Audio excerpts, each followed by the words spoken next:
in love with Kathy. Yes. Heathcliff hopes that if Catherine marries Linton, his legal claim upon Thrushcross Grange and his revenge upon Edgar Linton will be complete. So one day, as Edgar Linton grows ill and nears death, Heathcliff lures Nellie and Catherine back to Wuthering Heights and holds them prisoner until Kathy marries Linton.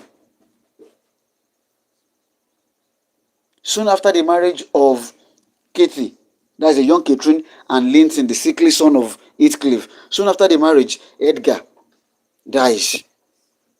Remember, Edgar is just a pawn. They play Edgar.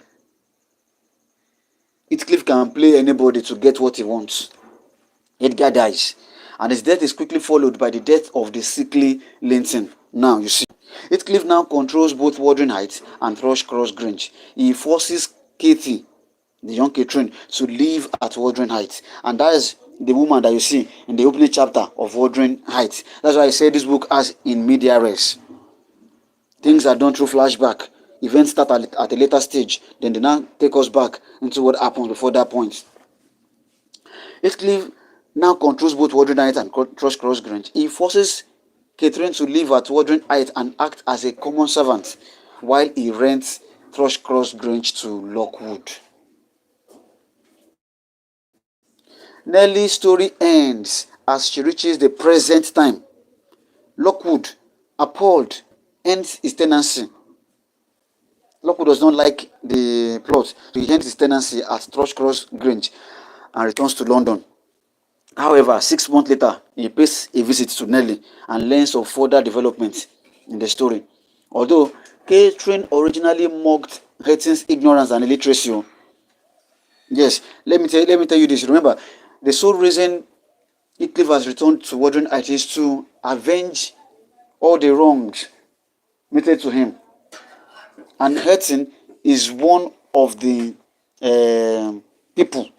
Yeah, at least the fruit. The son of Ely is also his enemy. So he makes sure that Hetton does not see education, does not go to school. It teaches him foul language. He ruins Hetton's opportunity of becoming a gentleman.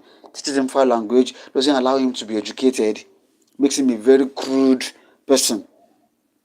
Just to make sure he avenges what the father has done to him. So it is this young Kathy who teaches this Hetton Henshaw to read and write. Yes. Although Catherine originally mocks Hetton's ignorance and illiteracy in an act of retribution, Heathcliff ends Hetton's education after Hindley's death. Catherine grows to love Hetton as they live together at Wuthering Heights. Heathcliff becomes more and more obsessed with the memory of his late Catherine lover, to the extent that he begins speaking to a ghost. Everything he sees reminds him of this Catherine, his lover, to the extent that he begins to speak to the ghost. Shortly after a night spent walking on the moors, he walked on the moors, going to the graveside of Catherine, sleeping inside a coffin, as I told you earlier. Shortly after that, something happens on a very stormy night. Heathcliff dies.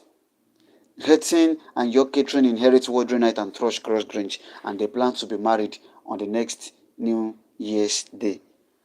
After hearing the end of the story, Lockwood goes to visit the graves of Catherine and Heathcliff. So that is a plot overview of Wuthering Heights. I hope you've picked one or two things from this. I will return with the details, how the event happened. I will return with that some other time, and I will give you the time frame and things that happen in that before we now delve into the critical events that happened that we have in, and we will also do the chapter by chapter summary as well in subsequent live classes that we have. Thank you for joining me this afternoon. I celebrate you all. One love. Peace.